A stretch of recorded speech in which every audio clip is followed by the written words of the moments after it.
வணக்கம் விவேஸ், உங்கள் அனைவரையும் கிரிஜா கிச்சனுக்கு வரவேற்கிறேன். இன்றைக்கி உளுத்தம்பருப்பு சாதம் எப்படின்னாக்கி 1 டம்ளர் அரிசி, அரை டம்ளர் உளுத்தம்பருப்பு போட்டு 15 பல் பூண்டு போட்டு 1 கப்பு தேங்காய் பூ போட்டு குக்கரில் 3 டம்ளர் தண்ணி வச்சு 4 விசில் கொடுத்தீங்கன்னா உளுத்தம்பருப்பு சாதம் ரெடி. அடுத்து எள்ளு துவையல், வடகம் பொரிச்சிருக்கேன். அடுத்து நம்ம பீன்ஸ் பொரியல் எப்படி பண்ணலான்னு பார்க்கலாமா?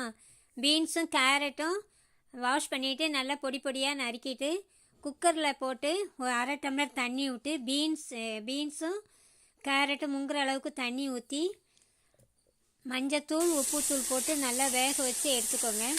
அப்புறம் தேங்காய், பச்சை மிளகாய், ஜீரகம் வறுத்து மிக்சியில் அரைச்சி அதையும் எடுத்து வச்சுக்கோங்க. அப்புறம் கடாயில் எண்ணெய் ஊற்றி கடுகு, உளுத்தம்பருப்பு, கருவேப்பிலை போட்டு இந்த வெந்த பீன்ஸையும் போட்டிங்கன்னா அதில் உள்ள தண்ணியெல்லாம் வற்ற அளவுக்கு நல்லா வதக்குங்க. நல்லா வதந்து உதிர்ந்ததும் அந்த அரைச்சி வச்சுருக்கிற தேங்காய் துருவல் இதெல்லாம் போட்டு நல்லா வதக்கி எடுத்திங்கன்னா சுவையான பீன்ஸ் ரெடி.